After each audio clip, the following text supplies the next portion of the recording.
Here we are again, guys. Thank you so much for joining. It's time to dive into one of my most recent artworks. The artwork in question is this thing right here. It's called Reckless Recess, and it's an extremely fun piece to look at. I can't wait to explore the concepts, hidden details, and explain my intentions of this piece to you guys in this video. The size of this work is 30.5 by 26 inches, and one of the first things you might notice is that it's in vertical format. If you've seen some other content that I uploaded about other artworks of mine, you might have noticed that I like to work in landscape, just because I usually focus on fantastic landscapes with symbolism and whatsoever. But for this specific piece, I was asked to work in a vertical format, and looking back, it was such a good experience because even though I've worked with vertical format before, in this scale, it gave me a whole new perspective and kind of like a breath of fresh air.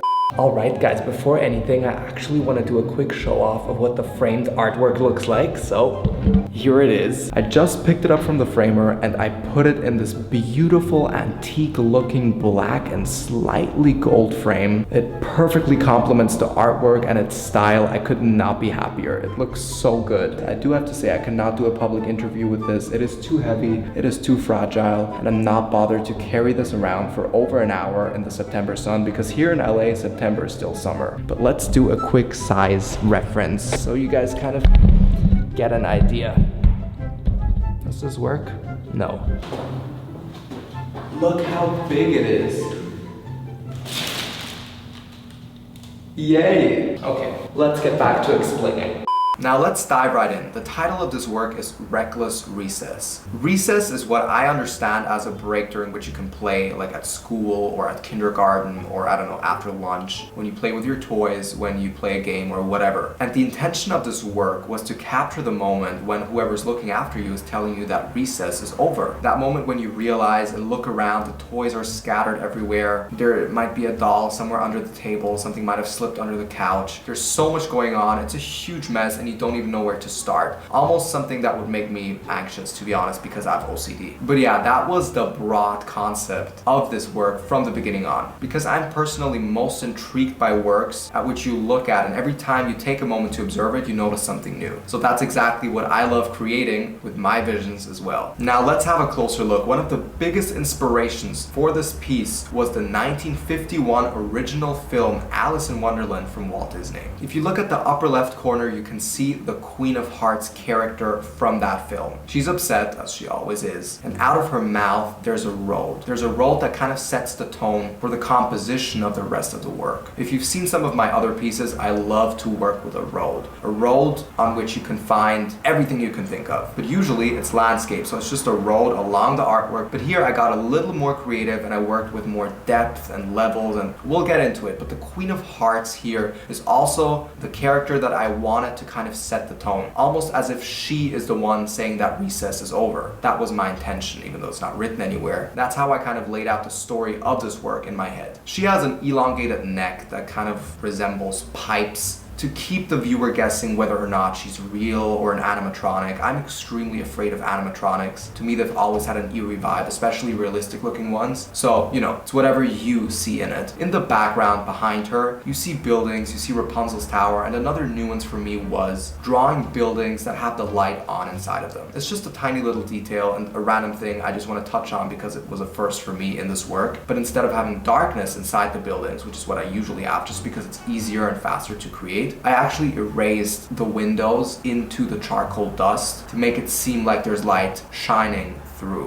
which to me adds more depth to the setting of this artwork because where's the light coming from? Is someone living there? Is something shining from behind? You know, it just raises more questions, which is what I love. To the right of that, you also have a thunderstorm. I have never even attempted to draw lightnings, so I'm extremely happy with how this turned out. I have to say I took my time with it. I really also went crazy with the eraser. I ordered the specific eraser that's inside of a pencil that you can sharpen. So it's basically a pencil, but the inside is an eraser, so it's extremely convenient for an artist like myself. Now let's go back to the tongue or the rope that's coming out of the mouth of the Queen of Hearts. That's kind of like, I don't know, just a big box. I mean, I remember when I drew this part, if you look further down, there's a hole in that object, and in that hole, there's a tiny house that's placed inside a grass field. I have to say I love this part just because the house is so tiny in comparison to everything else that it's almost most definitely a toy, but it's not for certain. It could also also be a small home. And I worked with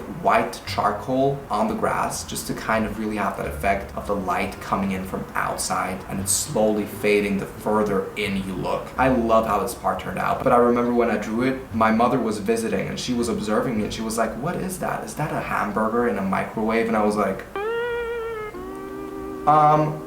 no. So yeah, it's very ambiguous, but it's a house in a field of grass inside a random mechanic object. Anyways, on top of this object is a house. There's playing cards, another reference to Alice in Wonderland. There's a milk carton, which is a symbol I love to work with. And to me, it was also closely related to recess, because at least in Central Europe, you always got like a small carton of chocolate milk or vanilla milk with your snack break, which is what comes before the recess or after the recess, depending on your institution. If you look behind those objects, there's another field of grass, but this grass was kind of rolled out. There's a bunch of treats resting on top of it. There's a popsicle, which is an element that I've worked with before. I love the look of it. And then there's cupcakes. I have never dared to draw a cupcake, so this was a nuance for me as well, because I was always afraid that the shading wasn't gonna turn out as good as I would want it to. But I'm extremely happy with the look of it. If you look further behind that, there's a dice or two, there's random buttons, random patterns, all relating to games and just playtime, recess. If you look all the way to the other corner, the opposite corner of the Queen of Hearts, there's something strange going on. The element you see here was actually inspired by the shape of the head of the seven dwarfs, and it's wearing, I don't know, it could be a gas mask, a Venetian beak mask. It has the hair. It's resting on top of a huge building, and its face is connected to a building that's located further in front. I love connecting random objects to each other, so there's that. This, to be honest, was inspired by my observation of how violent some toys have become. I was never allowed to and never interested in playing with war toys or anything of that kind. So I wanted to kind of combine and contrast the violence of a gas mask or a Venetian beak mask, the darkness of a Venetian beak mask, there's nothing violent about it,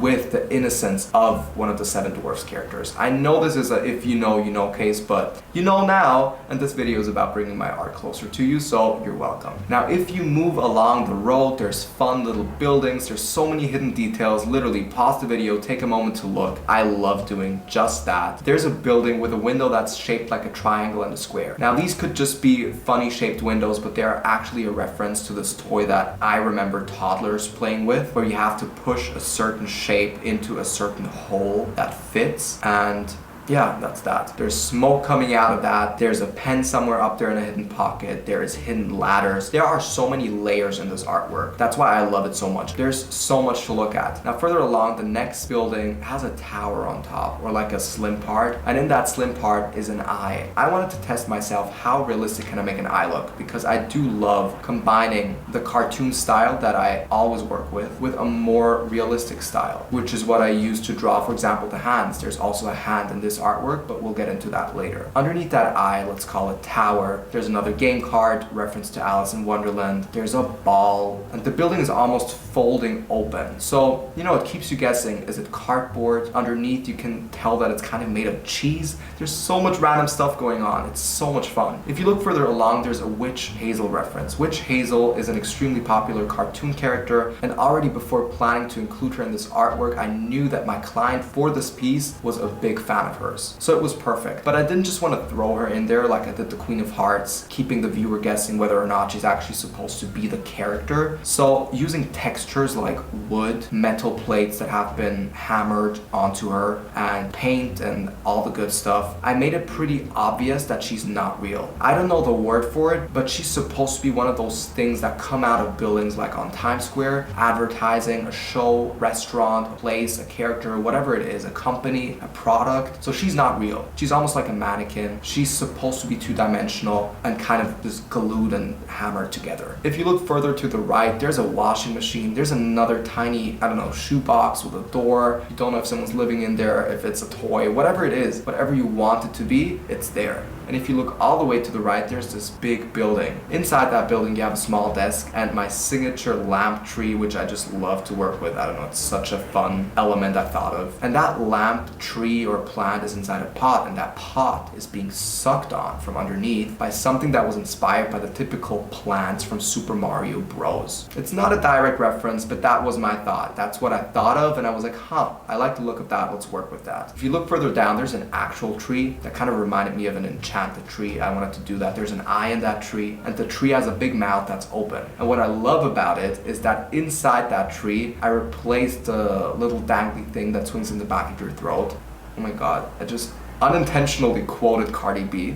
I replaced that thing with a light bulb. So again, more layers, more depth, more conceptual textures. It's so much fun. That tree is on top of a ball, again, a game reference, and that ball is next to a house. Now this house was inspired by something that I grew up with, which is this small garden house in the back of almost every home. You had this wooden shed, I think that's what it's called in English, and in that shed, garden tools were stored, and literally every insect you can think of lived there. And as a small boy, I was fascinated by that. So that's also why it's resting in grass. There's a bird on top of it. And then there's a toy plane kind of crashed into it. There's a lot going on. Not everything makes sense. Underneath the plane, there's a dead person. There's more gaming cards as well. In the grass, there's a pillow. There's so much hiding in the grass. Because when I thought of recess, I just see a summer afternoon with a bunch of toys in the grass or on a carpet, on the floor, scattered. That's what came to my mind. So that's what I tried to capture here. There's a toy phone there, there's a clock. I love to work with the element of time. And then there's this fun street lamp. This street lamp kind of moves and elongates like a snake. It crosses over a big moon that's obviously made of cheese, which is again so dreamy. And before we explain where the lamp goes, by the moon, there's another layer to this world that I created. There's water underneath the grass. There's a small ball inside the water. It's pretty dark because there's barely any light there. There's a pipe. Then it turns out that the lamp turns into a pipe, and that pipe has a little leak. There's water pouring out of it. So you don't know, is there water everywhere underneath the grass? Is it just from that bursted pipe? Is that what it's called? So there's just so much to think about and theorize about this artwork. I love it. Now moving on, this pipe or the lamp leads past what's supposed to be a water wheel. But there's no water in there. There's a small scary puppet with a keyhole in its tummy. You know, again, what is it hiding? What can it do? I love that kind of stuff. And I'm very proud of how I managed to nail the wooden texture on that water wheel. I love it. It has so much character. It's extremely unique. Yeah, I'm extremely happy with it. And it's right next to a Mickey Mouse. If you have a closer look at Mickey, Mickey is not supposed to be the actual character Mickey. It's just, you know, like a thrown away toy or something because it's hollow. There's a small spider crawling out of Mickey's ear. So there's so much going on. I love it. Above Mickey, you actually have the very first section I sketched when I began this artwork, which is this island of grass. On top of that island, you have a closet or cupboard, whatever it's called, made of wood. It has a very abstract look. And right next to it, there's a golf hole with like a golf flag. I don't know if that's what it's called. You get the point. You see it. You know what I mean. So it's all connected to games and fun, and yet there's such a darkness and almost apocalyptic mood in this artwork. Also, all these little layers, these islands, it's like, you know, where do I go? It's like, it's chaos. Now, just like with any of my artworks, I could talk about this piece for hours and hours. It's literally like my brain threw up on a piece of paper. But the last thing I want to talk about is, again, the Queen of Hearts, but her dress. She's wearing her signature dress. That is pretty well recognized. I'm very happy with the drapery, but if you observe it well enough, you see that it's actually visible in the majority of the work. It's almost like a background. And when you look to the part with the grass, with the street lamp, there's stuff underneath it. And I wanted to create that depth, that there might be something hiding under her skirt. Not in a sexual way, but like a hiding spot. There's windows, there's a chimney. When I was young, hiding under my mom's long, beautiful maxi summer skirt was super fun. I didn't look up, like, you know, it was just like a funny thing, and my mom freaked out, of course. But also going underneath a blanket, you know, it was a different world just because it was unseen. And that's another concept I wanted to play with in this work. How far can I play with the viewer's mind in terms of what's going on here? How deep is it? What's only hinted gifted at? What do I not see but I know it's there? So to be honest, I feel pretty accomplished when looking at this work. I'm extremely happy with it. It was so therapeutic to create, just like any other artwork of mine. I hope you guys enjoyed this little walkthrough. I feel so lucky that I get to use my YouTube channel to explain and bring my art a little closer to you guys, because I